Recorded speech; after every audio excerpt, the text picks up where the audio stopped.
सागर जी महाराज की जय। चलिए चलते हैं पूज्य गुरुवर के पावन चरणों में और आप सभी भक्तों के मन में उठने वाली जिज्ञासाओं का समाधान प्राप्त करते हैं। मधु जैन नोएडा से। नमोस्तु गुरुदेव। साधारण शरीर मुख्यतः निगोदिया के बताएं, तो निगोदिया के अलावा साधारण और कौन होते हैं? निगोद जीवों को साधारण जीव कहा गया है। साधारण जीवों को ही निगोद जीव कहा जाता है। साधारण वनस्पति का एक जो वनस्पतियां हैं वही निगोद में अंतर्भूत हैं। इसलिए निगोद जो साधारण जीव होते हैं वही होते हैं, इसके अलावा और कोई भी निगोद नहीं होते हैं। यानी जब भी कभी आपको निगोद जीवों का ज्ञान इंद्रियों के माध्यम से करना होगा तो वह वनस्पति का एक और एक इंद्रिय जीव साधारण वनस्पति के रूप में जो होंगे वही निगोद के रूप में आपको स्वीकार करने होंगे। तो वह निगोद जीव चाहे कहीं भी रहें, भले ही वो मनुष्य के शरीर में रहते हैं, लेकिन वो होते तो वनस्पति का एक साधारण जीव ही होते हैं। तो निगोद जीव उस साधारण वनस्पति के अलावा और कहीं नहीं होते और कुछ नहीं होते, ऐसी आपको अवधारणा बना लेनी चाहिए। जिनेंद्र कुमार जैन कृष्णा नगर दिल्ली से। नमोस्तु गुरुदेव। मेरी जिज्ञासा है कि जब अपर्याप्तक और लब्ध पर्याप्तक दोनों जीवों के अपर्याप्त नाम कर्म का उदय है, फिर दोनों में भेद क्यों है? अपर्याप्तक और लब्ध पर्याप्तक को एक ही मानना चाहिए, क्योंकि दोनों में भेद नहीं है। दोनों अलग अलग जीव नहीं हैं। जहाँ कहीं पर भी सिद्धांत में अपर्याप्त अवस्था का वर्णन आता है, वहाँ पर अगर वास्तव में वह जीव अपर्याप्त नाम कर्म के उदय से है तो वह लब्ध पर्याप्तक ही होता है। जो जीव पर्याप्त नाम कर्म के उदय में होगा उसके लिए निवृत्ति पर्याप्तक अवस्था बनती है। बाकी के सब जीवों के लिए लब्धि अपर्याप्तक अवस्था रहती है। तो इसलिए दोनों चीज़ें अलग अलग नहीं हैं। कहने में कभी केवल अपर्याप्त आ जाता है तो कभी उसको ही स्पष्टीकरण करने के लिए लब्धि अपर्याप्तक कह दिया जाता है। दोनों चीज़ें एक ही हैं, ऐसा ही आपको हर जगह पर ग्रंथ पढ़ते समय लगाना है। ज्योति लोहाड़े कोपरगांव महाराष्ट्र से। नमोस्तु गुरुदेव। अप्रतिष्ठित वनस्पति निगोद से रहित है, इसको और स्पष्ट करके समझाइए। वनस्पति के विषय में स्पष्टीकरण थोड़ा सा आगे इसी ग्रंथ में होगा। जब अप्रतिष्ठित वनस्पति होती है तो वह अप्रतिष्ठित प्रत्येक के साथ होती है। तो जो वनस्पति अप्रतिष्ठित हो गई है उसके लक्षण अलग होते हैं, जो वनस्पति सप्रतिष्ठित होती है उसके लक्षण अलग होते हैं, जो इसी ग्रंथ में आगे बताया जाएगा। लेकिन जो अप्रतिष्ठित हो गई है उसका मतलब सिर्फ इतना ही समझना चाहिए कि वह निगोद जीवों से अप्रतिष्ठित हो गई है। अब उस अप्रतिष्ठित के साथ में प्रत्येक शब्द भी जुड़ा हुआ है, यानी अप्रतिष्ठित प्रत्येक और सप्रतिष्ठित प्रत्येक। तो प्रत्येक वनस्पति काय वाले जीव तो उसमें रहेंगे, लेकिन वह अप्रतिष्ठित निगोदों से हो गई है, इसलिए उसको अप्रतिष्ठित प्रत्येक कहा जाएगा। तो जो वनस्पति में निगोद जीव न हो, साधारण जीव न हो, केवल जिसमें प्रत्येक वनस्पति काय के जीव रह जाते हों, उसको जो है अप्रतिष्ठित प्रत्येक कहा जाता है। तो यही जो है आपको समझना है कि अप्रतिष्ठित प्रत्येक भी वनस्पति कायक जीवों से सहित तो है, जो उसमें प्रत्येक वनस्पति कायक जीव हैं। इसका और ज़्यादा स्पष्टीकरण आपको आगे इसी ग्रंथ में मिलेगा। डॉक्टर राजीव जैन चंडीगढ़ से। नमोस्तु गुरुदेव। मनुष्य योनि में कई जीव गर्भ में आते ही कुछ समय पश्चात मृत्यु को प्राप्त हो जाते हैं। ऐसे जीव अपर्याप्तक में आएंगे क्या? जिन जीवों का गर्भ हो चुका है, जो गर्भ में भी कुछ एक दिन एक घंटा भी रुक लिए हैं, रह लिए हैं, वो सब जीव पर्याप्तक ही कहलाएंगे। क्योंकि अपर्याप्तक जीव तो एक अंतर मुहूर्त में ही अपनी पर्याप्तियों को पूर्ण न करने से पहले ही उसका मरण हो जाएगा। तो वह जीव जो गर्भ में आकर के हमने को दिखाई देते हैं वो अपर्याप्तक नहीं है। अपर्याप्तक जीव विशेष रूप से शरीर में, जैसे कांख है, नाक कान के मल हैं, इनमें जो है अपर्याप्त जीवों का वास होता है। इन्हीं में इन जीवों की उत्पत्ति अधिक बताई गई है। तो वह जो गर्भ में जीव हैं वो गर्भज जीव ही होगा जो वहाँ पर उत्पन्न होगा। अपर्याप्तक जीव जो होते हैं वो लब्धि अपर्याप्तक समूर्छन जीव अलग होते हैं। योगेंद्र कुमार जैन, नोएडा से। नमोस्तु गुरुदेव। 11वें गुण स्थान से नीचे आने के दो ही कारण हैं, तो भिन्न भिन्न जीव अलग अलग गुण स्थानों तक किन कारणों से उतरते हैं? जीवों के उतरते हुए जिस समय पर जिनके जैसे कसाय आदि का उदय होगा उस हिसाब से उनका आगे का गुण स्थान बन जाता है। 11वें गुण स्थान से गिरते हुए जीवों के लिए यदि उनका सम्यक दर्शन बना रहता है तो वह सम्यक तो संबंधी गुण स्थान रहेंगे। यदि उनके लिए अन्य कोई कसाय का उदय आ जाता है जो उस गुण स्थान तक पहुंचाने वाली हो तो उस संबंधी गुण स्थान उनका बन जाएगा। ये डिपेंड करेगा कि उस जीव के परिणाम और वह कसाय के उदय ये किस तरीके के हो रहे हैं। जैसी कसाय का उदय होगा वैसा ही उसका गुण स्थान उसके अनुरूप बनेगा। विजय निर्वाणे, सांगली, महाराष्ट्र से। नमोस्तु गुरुदेव। गोमट साठ जीवकांड और द्रव्य संग्रह एक ही आचार्य द्वारा रचित हैं, तो एक जगह उनका नाम नेमिचंद्र सिद्धांत चक्रवर्ती और दूसरी जगह उनका नाम नेमिचंद देव क्यों आता है? हमें इतिहास की बातों में बहुत जल्दी निर्णय नहीं ले लेना चाहिए। इतिहास की बातों की जिन्होंने खोज खबर की है उन विद्वानों के अनुसार जो जीव कांड के रचयिता हैं वो और जो द्रव्य संग्रह के रचयिता हैं वो उन दोनों में भिन्नता भी है। आप एक बात हमेशा ध्यान रखें, दक्षिण भारत में एक नाम के बहुत से भट्टारक होते हैं, बहुत से आचार्य होते हैं। घर घर में एक ही नाम के बहुत सारे लोग आपको मिलेंगे। तो ये नेमिचंद्र भी एक ऐसा नाम है कि इस नाम के आपको 20 विद्वान मिलेंगे। ज़्यादा बड़ी बात तो दूर, जो इस ग्रंथ की टीका लिखी गई है, एक संस्कृत टीका जिसका मंद प्रबोधिनी टीका है, उसके भी जो टीकाकार हैं वो भी नेमिचंद्र हैं। तो ये नहीं समझ लेना कि सब नेमिचंद्र एक ही हैं। तो सभी नेमिचंद्र होते हुए भी सब अलग अलग नेमिचंद हैं, सबकी अलग अलग उपाधियाँ हैं, क्योंकि दक्षिण भारत की परंपरा है वहाँ ऐसे ही तीर्थंकरों के नाम आदि पर आचार्यों के, मुनियों के या किन्हीं विद्वानों के नाम सबके रखे जाते हैं। बोलिए मुनि श्री 108 प्रणम्य सागर जी महाराज की जय। आचार्य नेमिचंद्र देव विरचित गोमट साठ जीव कांड की मंगल देशना पूज्य गुरुवर के मुखारबिंद से हमें प्राप्त हो, इसी भावना से गुरुवार के चरणों में त्रिवार नमोस्तु निवेदित करते हैं। हे गुरुदेव नमोस्तु नमोस्तु नमोस्तु। सिद्धं शुद्धं परमिय जिणेन्द्रवर्णेमि चन्दमकलङ्कं गुणरयणभूषणोदयं जीवस्य परुवणं मोक्षम्। गोमट सार जीवकांड ग्रंथराज में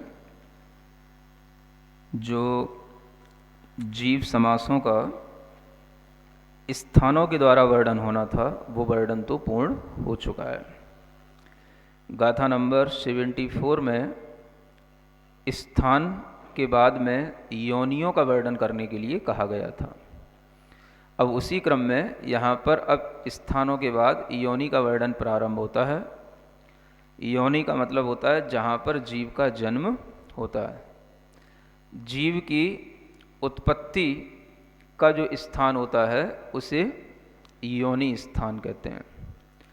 तो यहाँ पर योनि के स्थान के माध्यम से जीव समास का यानी जीवों का कथन किया जाएगा कि कौन से जीव किस योनि में उत्पन्न होते हैं, वो योनियाँ कितने प्रकार की होती हैं और किस गति के जीवों की उस योनि की क्या क्या विशेषताएं होती हैं। ये योनि का वर्णन ही यहाँ पर मुख्य रूप से किया जाना है। उसी को बताने के लिए यहाँ गाथा नंबर 81 प्रारंभ करते हैं। शंखावत्तय जोणी कुम्मुण्य वंशपत्त जोणीय तथ्य शंखावत्ते नियमादु विभज्यते गभ्भो। यह वर्णन सभी को ध्यान रखने योग्य, पढ़ने योग्य और समझने योग्य है। योनियों में अपनी अपनी विशेषताएं हैं। इसी के कारण से गर्भ आदि का धारण करना किसी योनि में संभव होता है और किसी में संभव नहीं होता है। एक समस्या जो हमेशा कई लोगों के साथ होती है कि पुत्र का नहीं होना या कभी गर्भ नहीं ठहरना, उसका भी एक विशेष कारण जो होता है वो कोई भी नहीं जानता। अनेक तरह के डॉक्टरों के उपायों के इलाजों के बाद भी जब उस तरह की अभिलाषा की पूर्ति नहीं होती है तो उसके पीछे का विज्ञान क्या है, वो विज्ञान हमें यहाँ ध्यान में रखना चाहिए। यहाँ कहा जा रहा है योनियाँ 3 प्रकार की होती हैं। एक योनि का नाम है शंखावर्त योनि। सबसे पहली योनि किसे बोलते हैं? शंखावर्त योनि। यानी शंख के आवर्त जिस तरीके के होते हैं, तो शंखावर्त योनि का मतलब होता है कि जैसे शंख की आकृति रहती है, उसमें जैसे आवर्त रहते हैं, उसी तरीके की योनि की आकृति हो, आकार हो, तो उसको बोलते हैं शंखावर्त योनि। दूसरी योनि का नाम है कूर्मोन्नत योनि।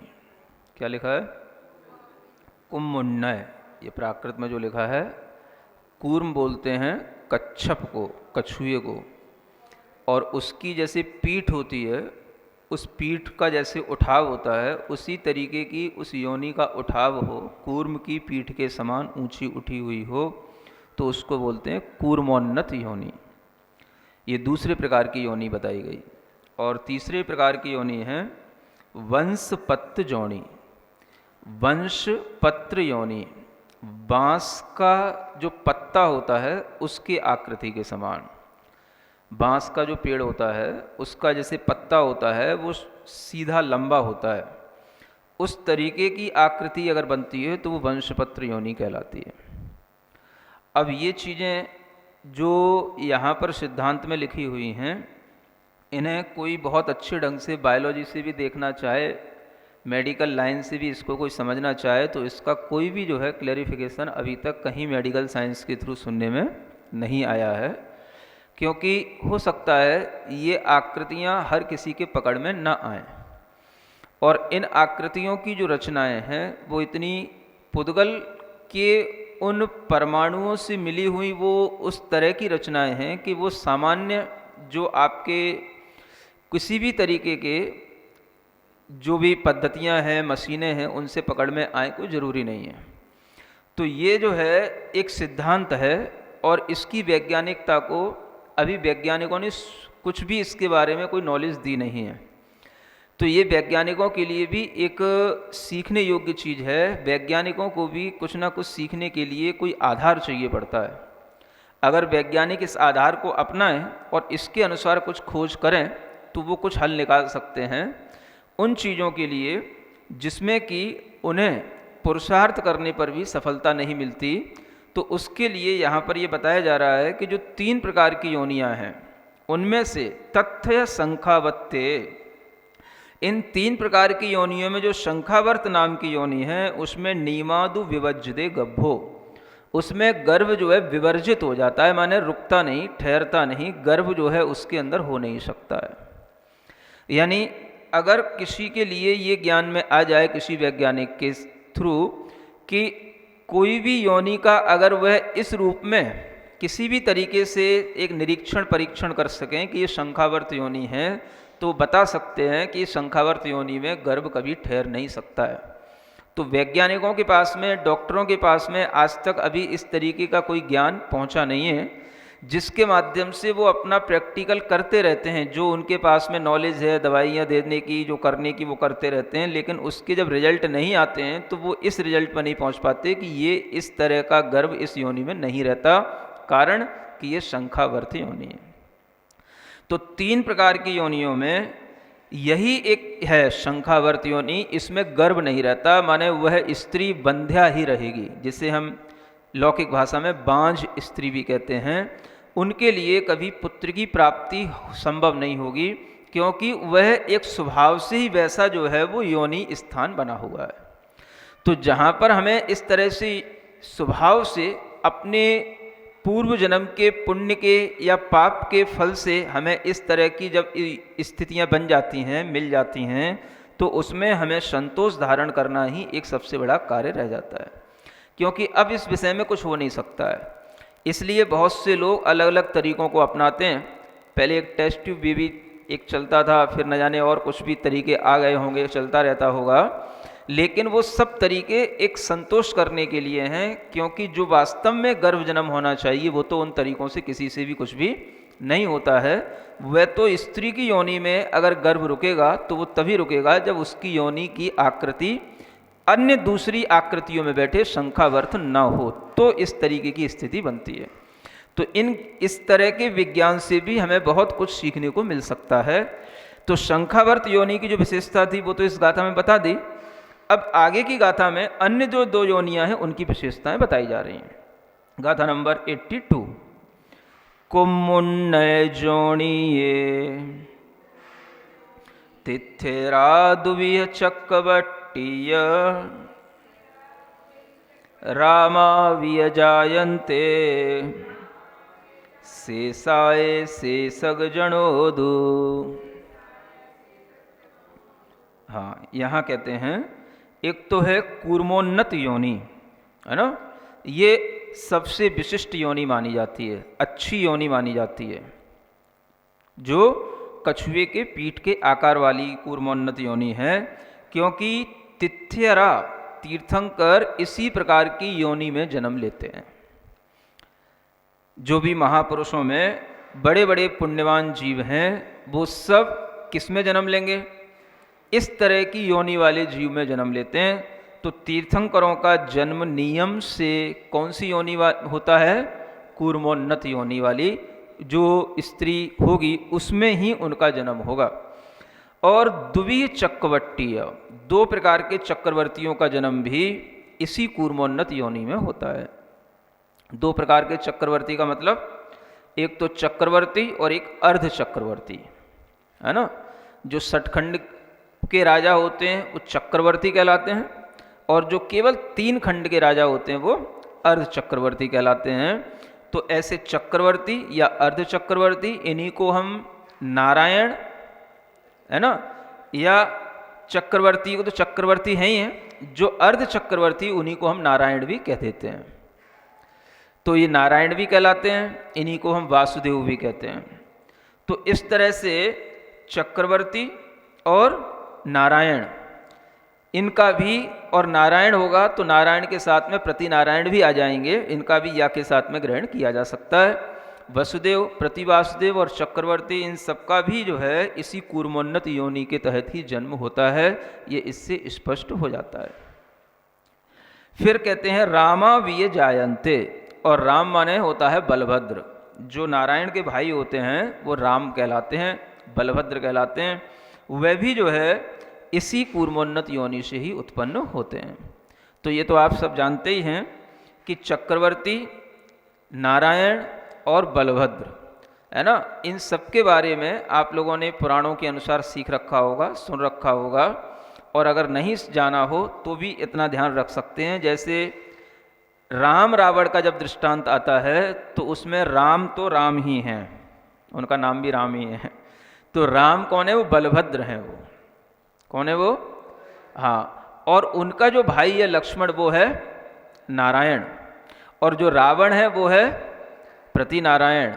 तो इस तरह से यह सभी जो पुरुष हैं ये सभी के लिए जन्म लेने की ये योनि बताई जा रही है, वो कौन सी होगी?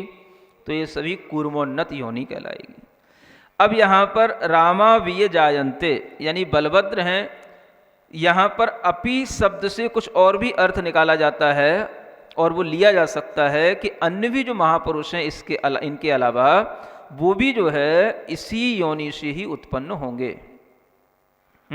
शेषाए शेषक जनोदु, और जो शेष सामान्य जन हैं वो जो है शेष जो वंशपत्र योनि बची उसके माध्यम से उत्पन्न होते हैं।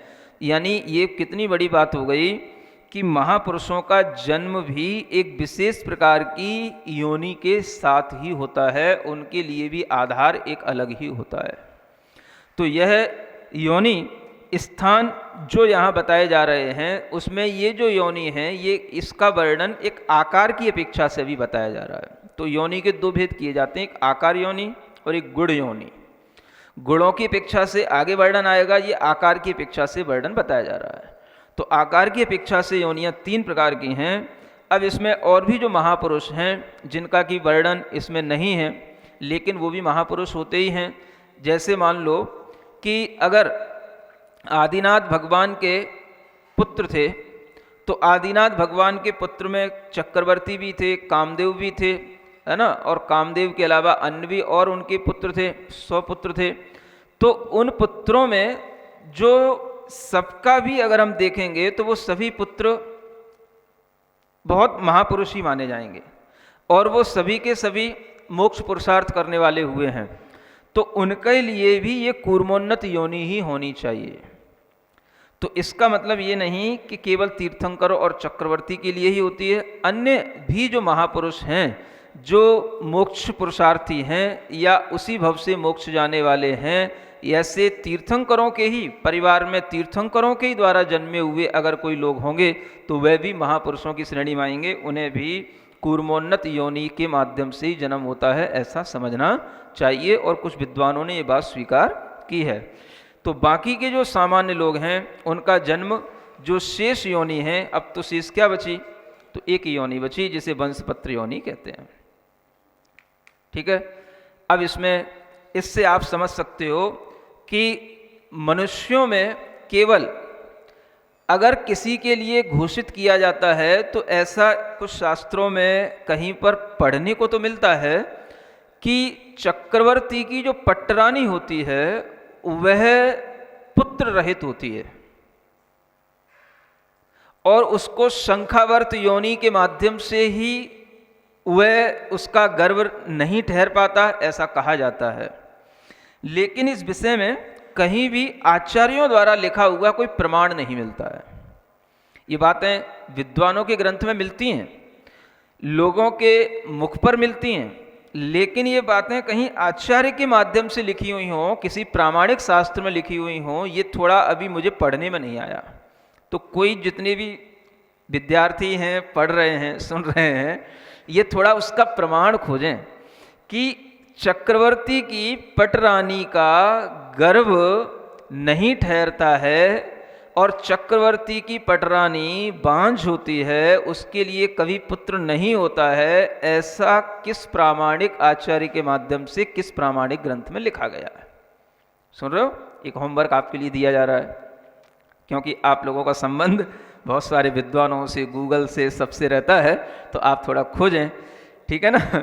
तो ये बात मुझे समझ नहीं आती कि चक्रवर्ती की पटरानी को क्यों जो है इस तरह से पुत्र की उत्पत्ति नहीं होती, और उसके लिए भी रीजन यही शंखावर्त का दिया जाता है और इसी प्रकरण में कहीं लिखा भी मिल जाता है, लेकिन वो विद्वानों का लिखा हुआ है। रेफरेंस मिलना चाहिए हमें आचार्यों के ग्रंथों का, है ना, जो पूर्व आचार्य हुए हैं। किसी पुराण का भी होगा तो भी चलेगा, किसी सिद्धांत ग्रंथ का होगा तो चलेगा, किसी भी ग्रंथ का होगा, पूर्व आचार्यों के ग्रंथ का अगर कोई रेफरेंस मिले तो हमें बात समझ में आए।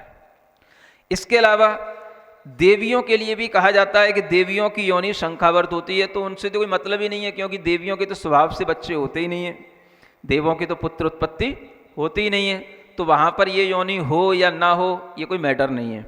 लेकिन फिर भी लिखा हुआ मिल जाता है कि देवियों के भी यही शंखावर्त योनि होती है और साथ साथ में चक्रवर्ती की पटरानी की होती है।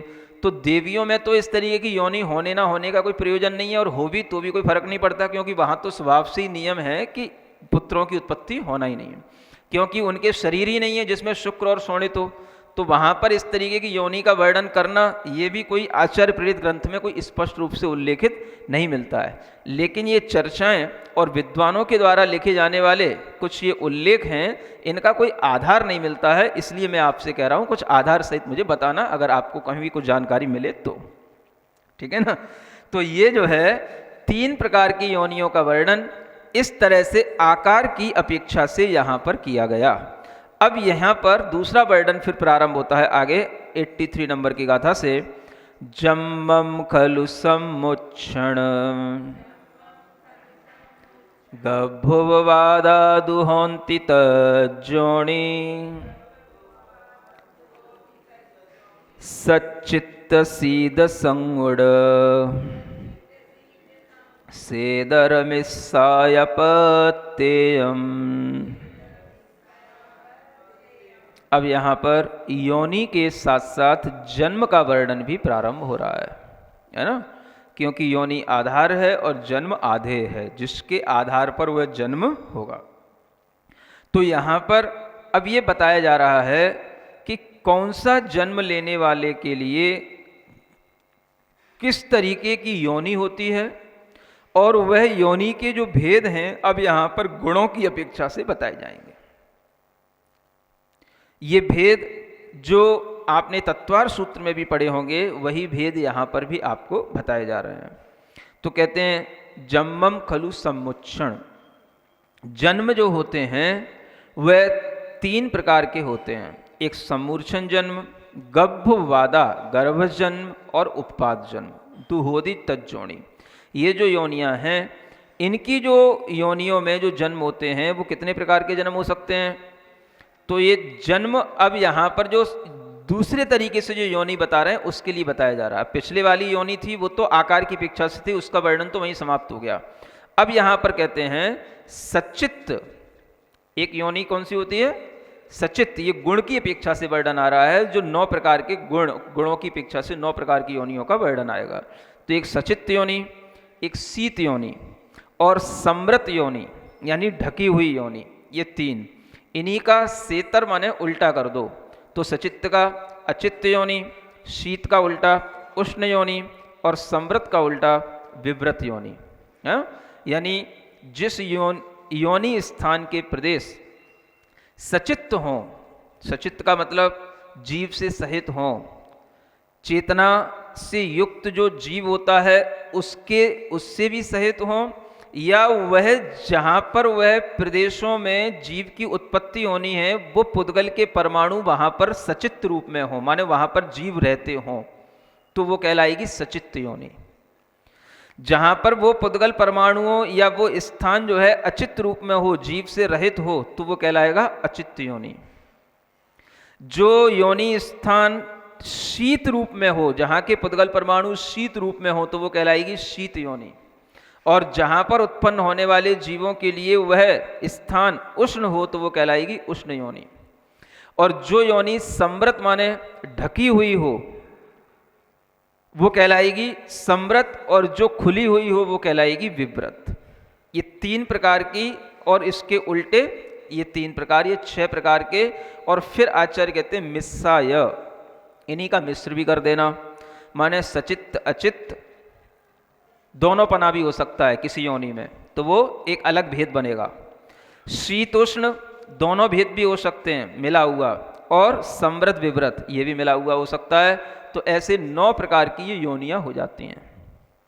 ठीक है, एक सचित्त, एक शीत, एक समृत, फिर अचित्त, उष्ण और विव्रत, और सचित्त अचित्त, शीतोष्ण, समृद्ध, विव्रत।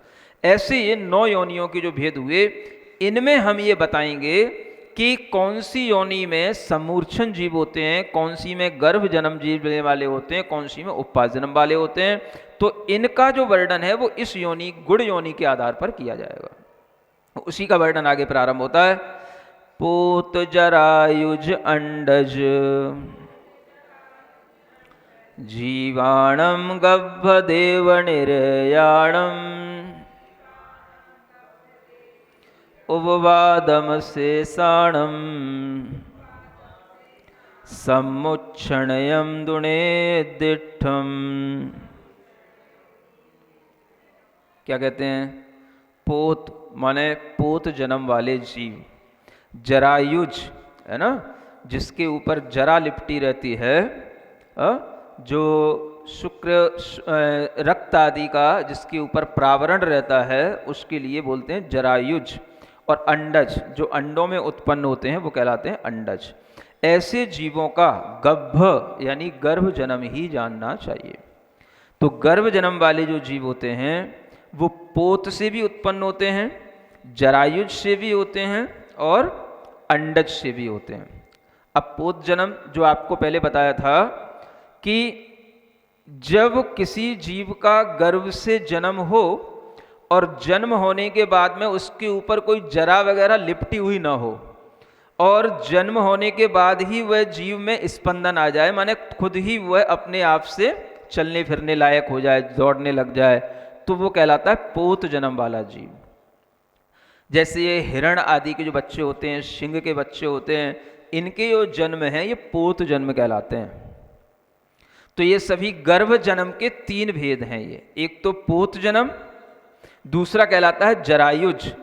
जो ये जरायुज हम देखते हैं, जो मनुष्यों की उत्पत्ति होती है वो, और जो जैसे गाय आदि के माध्यम से जो उत्पत्ति होती है वो, ये जिनमें की जरा लिपटी हुई रहती है, एक ऊपर जो है खून का, चर्म का एक थोड़ा सा आवरण सा लिपटा हुआ रहता है, तो वो कहलाता है जरायुज।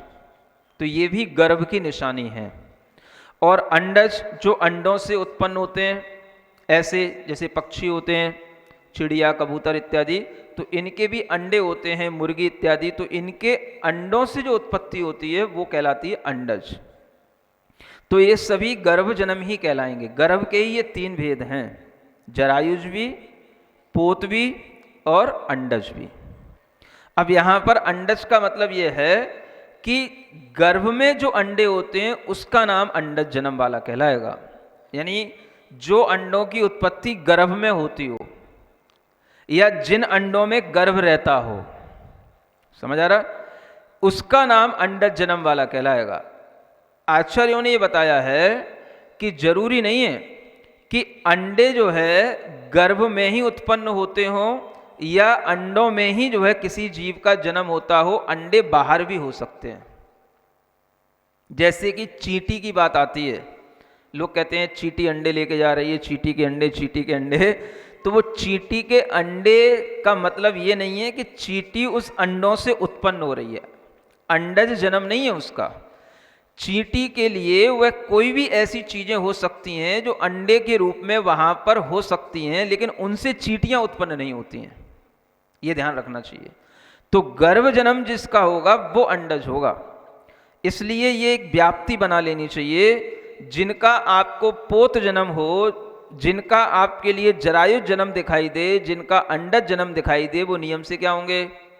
वो गर्भज जीव कहलाएंगे, गर्भ जन्म वाले जीव कहलाएंगे। अथवा उल्टी भी व्याप्ति कर सकते हो कि गर्भज जन्म वाले जो जीव होंगे वो सभी कैसे होंगे? पोत वाले होंगे, जरायुज वाले होंगे या अंडज वाले होंगे, क्योंकि गर्भ इन 3 की ही पहचान के साथ होता है, अन्य परिकर से कोई भी गर्भ का स्थान नहीं होता है। तो ये विज्ञान है। एक गर्भ जन्म हो गया, दूसरा कहलाता है देव नेरय्याणम उपवादम, देव और नारकियों का उपपाद जन्म होता है। क्या बोलते हैं? उपपाद जन्म। जितने भी देव हैं और जितने भी नारकी हैं, तो इनके लिए स्थान जो बना हुआ होता है, वह स्थान जहाँ पर पहुँचने के बाद में उनके अपने आप वह शरीरों के योग्य पुद्गल वर्गणाओं को ग्रहण करने की शक्ति, अपने आप उनके लिए पुद्गल वर्गणाएं मिल जाना और उनका जन्म एक अंतर मुहूर्त में हो जाना, बिना किसी संयोग के हो जाना, उस उपपाद स्थान के कारण से हो जाना, ये कहलाता है उपपाद जन्म। और ये उपपाद जन्म देव नारकियों का ही होता है। इसमें भी आप दोनों तरह से व्याप्ति लगा सकते हैं कि देव और नारकियों का जो जन्म होगा वो कहलाएगा उपपाद जन्म, और उपपाद जन्म वाले जो होंगे वो कौन होंगे? वो देव और नारकी ही होंगे। समझ में आ गया? देव और नारकियों का जन्म कौन सा? उपपाद जन्म। और शेष समुच्छन्नयम, शेष जीव जो बचे हुए हैं उनका जो जन्म होगा वो सम्मूर्छन जन्म होगा। अब आप समझ लें कि अब कौन से शेष जीव बचे हैं?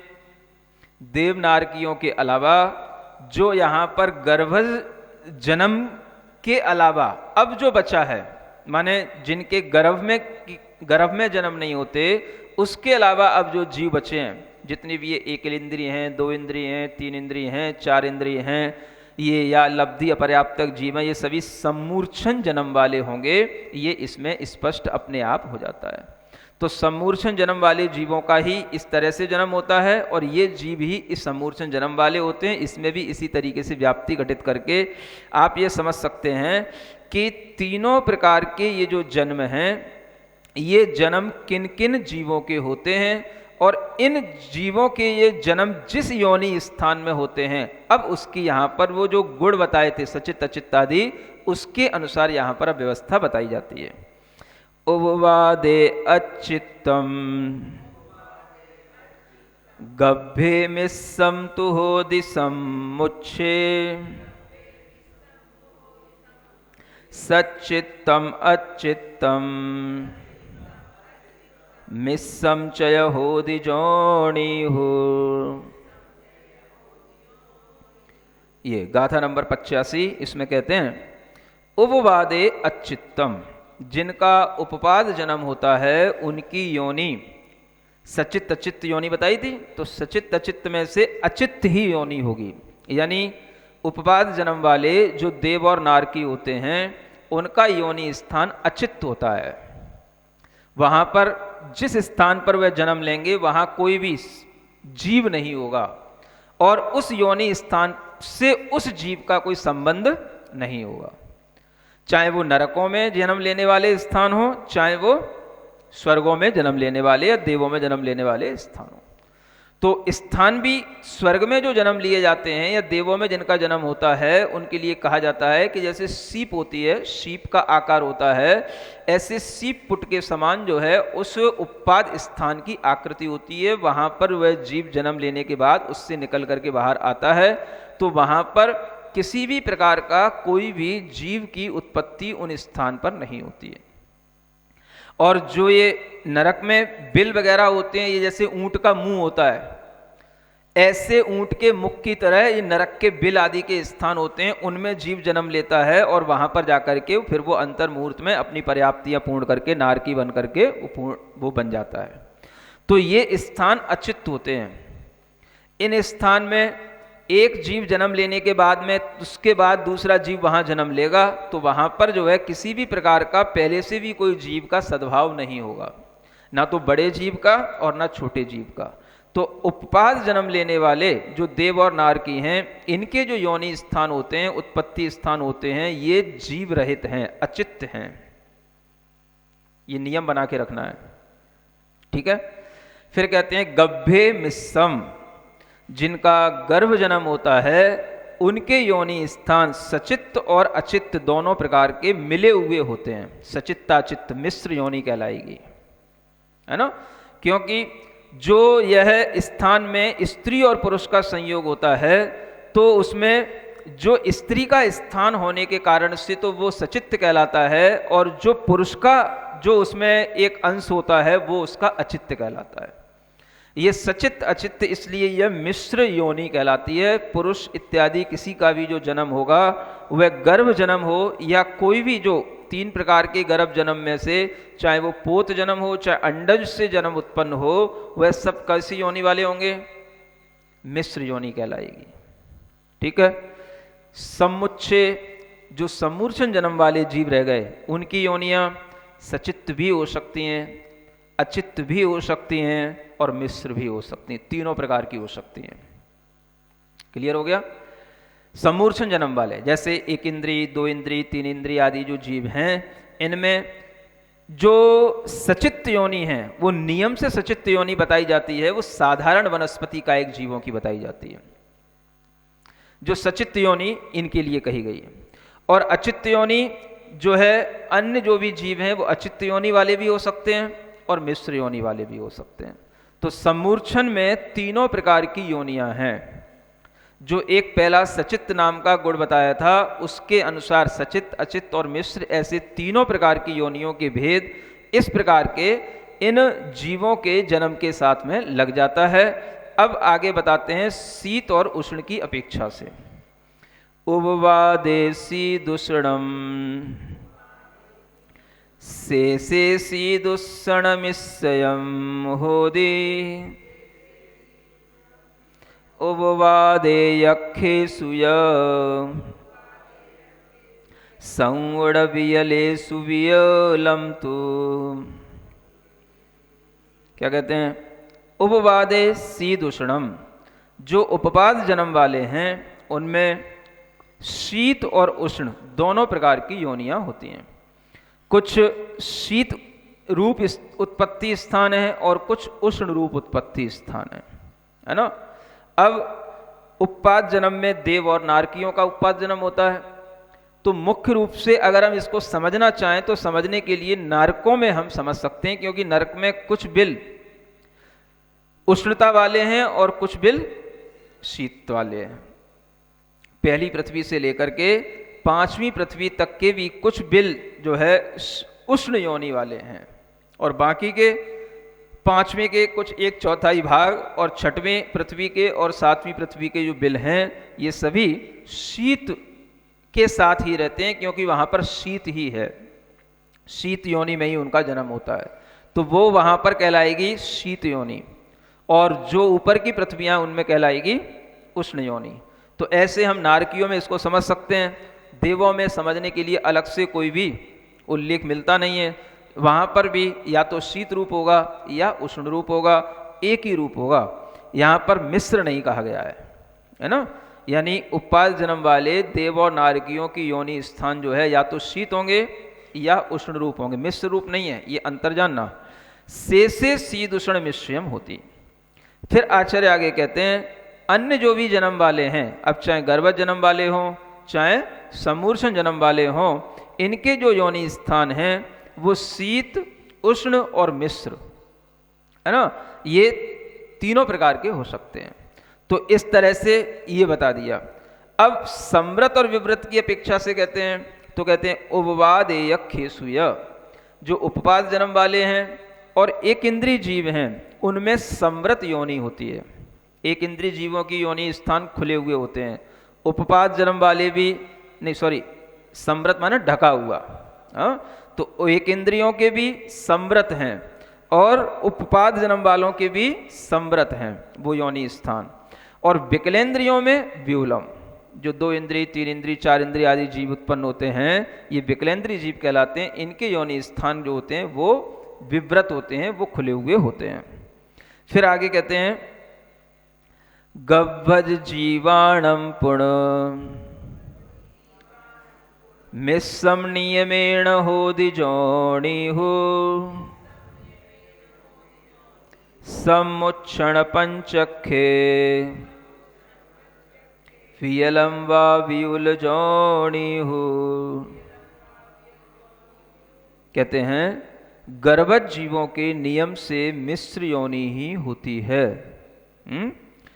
और समूर्छन और पंचेंद्रीय जीवों में और विकलेंद्रीय जीवों में विव्रत योनि होती है। यानी समूर्छन जीव जितने भी उत्पन्न होते हैं, जो भी हम 2 इंद्रिय, 3 इंद्रिय या 1 इंद्रिय जो भी समूर्छन जीव हैं, ये सभी जो है विव्रत योनि वाले हैं। और पंचेंद्रिय जो समूर्छन होंगे इनके लिए विशेष रूप से जानना कि ये भी जो है विव्रत योनि वाले हैं। विकलेंद्रिय के लिए तो ऊपर कह दिया था, और यहाँ पर फिर कह रहे हैं वियलम्बा, 2 बार कह दिया है, तो विकलेंद्रिय के लिए तो विव्रत योनि है ही। जो समूर्छन पंचेंद्रिय जीव हैं उनके लिए भी विव्रत योनि ही होती है।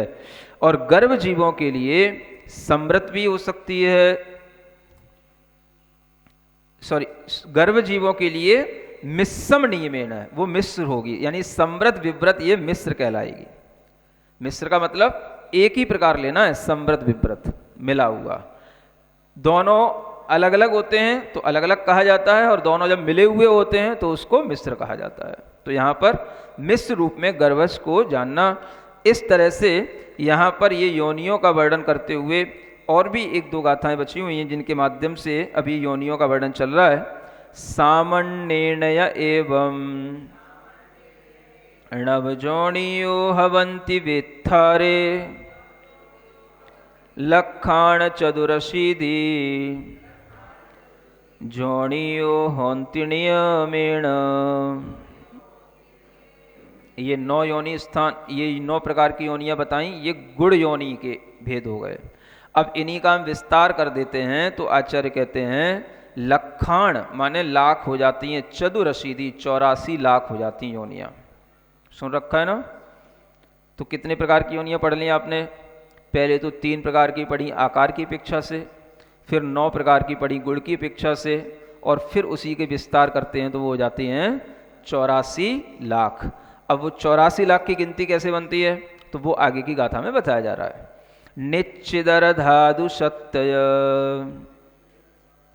तरुदशवीलिंदियेषु छच्छेव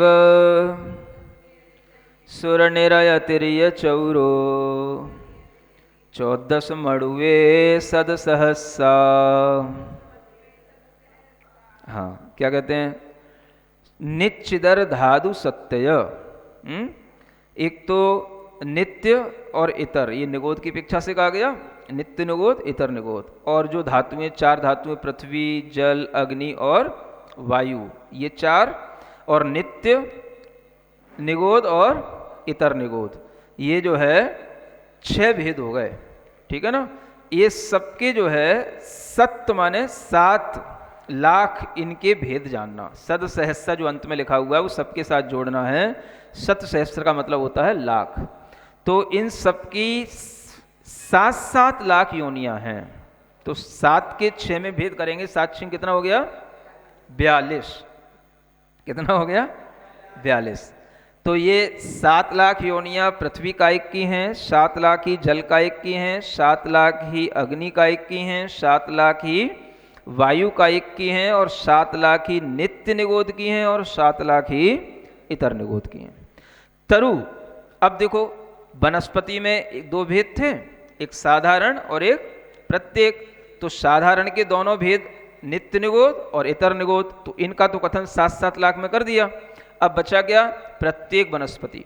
तो ये तरु से यहाँ पर प्रत्येक वनस्पति कही गई है, क्योंकि जो वृक्ष आदि होते हैं ये प्रत्येक वनस्पति वाले जीव माने जाते हैं। तो ये तरु यानी जो प्रत्येक वनस्पति है उसकी 10 लाख योनियां होती हैं। कितनी? 10 लाख। तो ये एक इंद्रिय का यहाँ पर वर्णन पूरा हो गया। 42 और 10 52। अब आगे कहते हैं विकलेन्द्रियेषु छच्छेव। जो विकलेन्द्रिय हैं, विकलेन्द्रिय कौन से? 2 इंद्रिय, 3 इंद्रिय और 4 इंद्रिय। तो इनकी 6 लाख योनियां हैं, माने 2-2 लाख योनियां तीनों में लगाना। तो 2 लाख योनियां 2 इंद्रिय जीवों की हैं, 3 इंद्रिय जीवों की भी 2 लाख हैं, और 4 इंद्रिय जीवों की भी 2 लाख योनियां हैं। तो 6 ये हो गए। कितने हो गए? 58, 58। फिर सुर निरय तिर्य चौरो, देव हैं, नारकी हैं और तिर्यंच हैं, है ना। इनकी 4 लाख योनियां हैं। तो सबकी 4-4 अलग अलग लगाना है। तो देवों की 4 लाख योनियां, नारकियों की 4 लाख और तिर्यंचों की भी 4 लाख। तो 4 तियो 12। कितने हो गए? 58 और 12, है ना। कितने हो गए? 70। अब बचा मनुये 14। तो मनुष्य में 14 लाख योनियां मनुष्य में होती हैं। तो ऐसे मिलाकर के 84 लाख योनियां हो गई। तो अब आप ये समझें कि 84 लाख योनियां चारों गति के रहने वाले जीवों की अपेक्षा से हैं। सुन रहे हैं? कोई कोई लोग कहते हैं केवल 84 लाख योनियों में, है ना, मनुष्य योनि ही 84 लाख प्रकार की है। ऐसा नहीं है। 84 लाख योनियां तो सभी हैं, सब मिला करके। उनमें जो मनुष्य की योनि है वो एक नहीं है। कितने प्रकार की हैं वो? 14 लाख प्रकार की हैं। ठीक है ना। तो 14 लाख प्रकार की वह योनियां हैं, ये सब मिला करके बन जाते हैं कितने? 84 लाख। ठीक है। ये 89 नंबर की गाथा हो गई। आगे और पढ़ना। उपवादासुर निर्या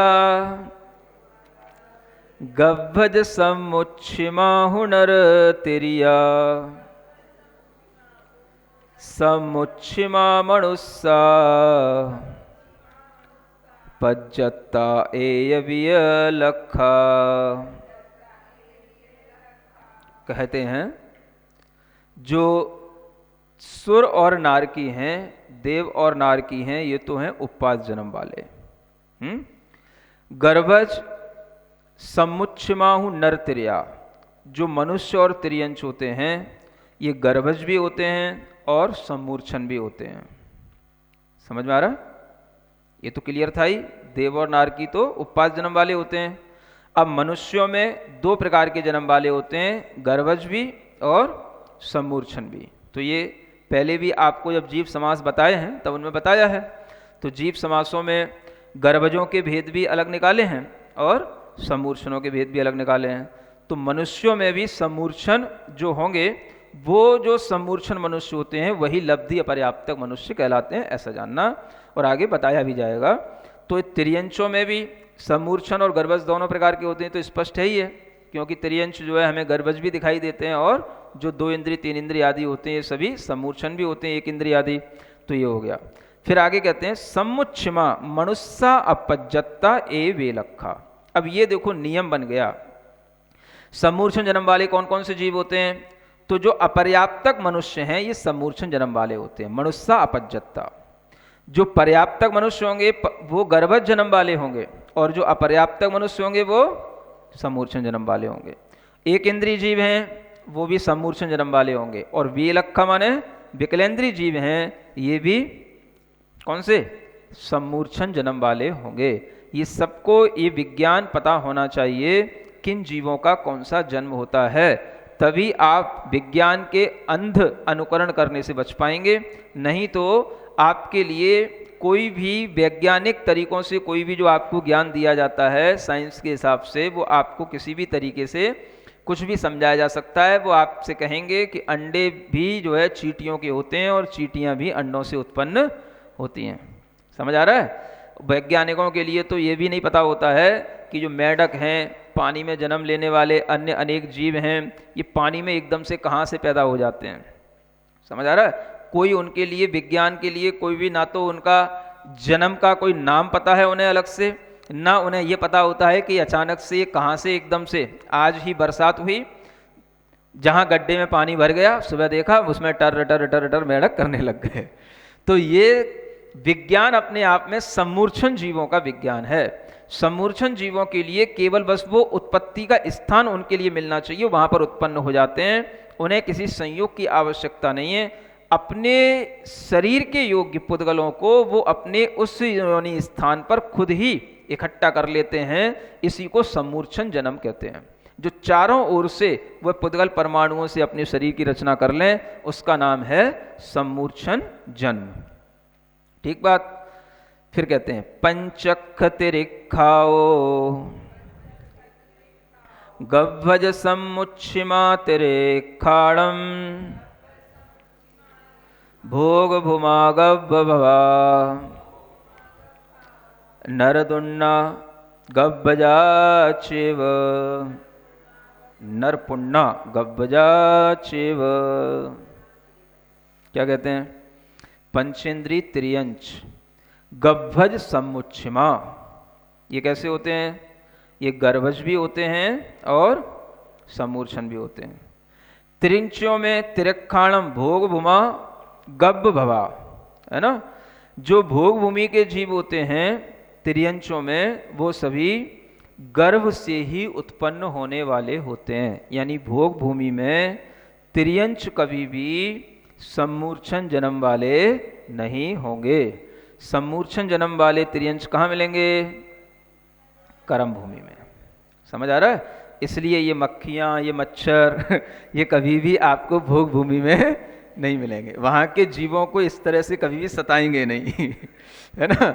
तो ये भी सुख है भोग भूमि के जीवों का, जो उन्हें कभी भी मक्खी मच्छरों का कभी दुख उन्हें प्राप्त नहीं होता है। इसलिए क्योंकि यहाँ पर लिखा हुआ है भोग भूमि में जन्म लेने वाले गर्भज ही होंगे, और ये कभी गर्भज हो नहीं सकते हैं। समझ आ गया? तो नरकों में जो मनुष्य हैं, उन मनुष्यों में आपके लिए ये तो बताया था ऊपर कि गर्भज जन्म लेने वाले भी होते हैं और सम्मूर्छन जन्म लेने वाले भी होते हैं। तो यहाँ पर एक विशेषता बताई जा रही है, नर पुन्ना गव्भजा चेव, यानी जो पर्याप्तक मनुष्य होते हैं वो गर्भज ही होते हैं। तो अभी एक प्रश्न जो किया गया था चंडीगढ़ से, है ना, कि किसी का गर्भ बहुत थोड़े समय में गिर गया, जन्म उसका नहीं हो पाया, या गर्भ में ही मृत्यु को प्राप्त हो गया। अगर आपको पता पड़ गया कि ये जीव है, तो नियम से उस जीव ने अपनी पर्याप्तियां पूर्ण कर ली थी, तभी आप उसका ज्ञान कर पाओगे। क्योंकि पर्याप्तियां पूर्ण करने में तो केवल एक अंतर्मुहूर्त का समय लगता है, और आपके संज्ञान में जब तक कोई चीज आएगी, जब तक तो वो कई दिनों का और कई महीने का हो चुका होगा वह जीव, तब आपके ज्ञान में आएगा। तो वो जीव नियम से पर्याप्तक ही था। तो गर्भ में जो भी जीवों का वध या किसी भी तरीके का घात हो जाता है, तो वह नियम से वह जीव पर्याप्तक जीव होता है। ये इस सूत्र से स्पष्ट हो जाता है कि मनुष्य जो पर्याप्तक जन्म लेते हैं वो गर्भ में ही जन्म लेते हैं। सम्मूर्छन जो मनुष्य होंगे वो जो है अपर्याप्तक होंगे। इस तरह से आपको मनुष्यों का यह ज्ञान हमेशा ध्यान में रखना है, ठीक है ना। एक और, उपवाद गव्वजे सुय लद्धि अपज्जत्तगाणनियमेण नर सम्मुच्छिम जीवा लद्धि अपज्जत्तगाचिव। क्या कहते हैं? अब देखो, ये नियम बना देने से आपके ध्यान में वो चीज रह सकती है कि ये नियम है। जब कह देते हैं नियमेण, ये नियम से ऐसा ही होता है। क्या? उपपाद और गर्भ जन्म वालों में लद्धि अपर्याप्तक नहीं होते हैं, नियम से नहीं होते हैं। तो अब ये अपने को हमेशा ध्यान में रखना है, उपपाद जन्म वालों में तो अपर्याप्तक जीव होते ही नहीं। तो एक और प्रश्न आया था आज, अपर्याप्त और लब्धि अपर्याप्तक अलग अलग क्यों कहा जाता है? ये अलग अलग नहीं कहा जाता, ये एक ही चीज है। हमें समझने के लिए, कभी उसका स्पष्टीकरण देने के लिए उसे लब्धि अपर्याप्तक के रूप में कहा जाता है। तो देव और नारकी कभी भी लब्धि अपर्याप्तक नहीं होते हैं। सुन रहे हो? जो लब्धि अपर्याप्तक के आपको 66,000 कितने भव बताए थे? 336। उसमें कोई भी देव और नारकियों के भव नहीं जोड़े गए हैं। वो सब किसके थे? 1 इंद्रिय, 2 इंद्रिय, 3 इंद्रिय, 4 इंद्रिय और पंचेंद्रिय कहा था, लेकिन उसमें देव नारकी कुछ नहीं है। इससे स्पष्ट हो जाता है जो पंचेंद्रिय के वो 24 भव बताए हैं वो मनुष्य और तिर्यंचों की अपेक्षा से तो हो जाएंगे, लेकिन किसकी अपेक्षा से नहीं होंगे? उपपाद जन्म लेने वाले नारकी और देवों की अपेक्षा से नहीं होंगे, क्योंकि वहां पर लब्धि पर्याप्तक जीव नहीं होते हैं। और जो गर्भ जन्म लेने वाले जीव होते हैं वो भी लब्ध पर्याप्तक नहीं होते। माने जो मनुष्य गर्भज होंगे वो लब्धि पर्याप्तक नहीं होंगे। इसका मतलब क्या हो गया? जो मनुष्य लब्धि पर्याप्तक होंगे वो गर्भज नहीं होंगे। तो गर्भज नहीं होंगे तो क्या होंगे? अब कौन सा जन्म बचा? तो सम्मूर्छन और उपपाद। तो उपपाद जन्म तो होता नहीं मनुष्यों का, तो क्या बचा? तो वो नियम से सम्मूर्छन जन्म वाले ही होंगे। ये यहां से भी निकल आता है और ऊपर भी इसका नियम पहले बता दिया गया है। नर सम्मुच्छम जीवा लद्दि अपज्जत्तगा चिव, ये यहाँ पर नियम रूप से लिखा हुआ है कि सम्मूर्छन मनुष्य जीव लब्धि अपर्याप्तक, चेव माने भी नियम के लिए ही होता है, लब्धि अपर्याप्तक ही होते हैं। क्या समझ में आया? जो लब्धि अपर्याप्तक मनुष्य होंगे वो नियम से कौन से जन्म वाले होंगे? सम्मूर्छन जन्म वाले होंगे, गर्भज जन्म वाले नहीं होंगे। इसलिए वह मनुष्यों के शरीर के ऊपरी स्थानों में उत्पन्न होते हैं। जो कांख और ये कान, नाक आदि के जो मैल होते हैं, इनमें वह सम्मूर्छन जीवों की उत्पत्ति होती है, यह गर्भ में उत्पन्न नहीं होते हैं। तो ये लब्धि अपर्याप्तक जीव, इसके बारे में और कल जब आपको जीव स्थान बता रहे थे तो ये भी बताया था कि ये केवल आर्यखंड के मनुष्यों में ही होते हैं लब्धि पर्याप्तक जीव, मिलेक्ष खंड में नहीं होते हैं, भोग भूमि में भी नहीं होते हैं और कुभोग भूमि में भी नहीं होते हैं। तो इस अपेक्षा से इन लब्ध पर्याप्तक जीवों का एक विज्ञान अलग है, इसको अच्छे ढंग से समझ लेना चाहिए। इस तरह से ये योनियों का वर्णन यहाँ पर इतनी गाथाओं में 92 तक की गाथाओं में पूर्ण हो गया है।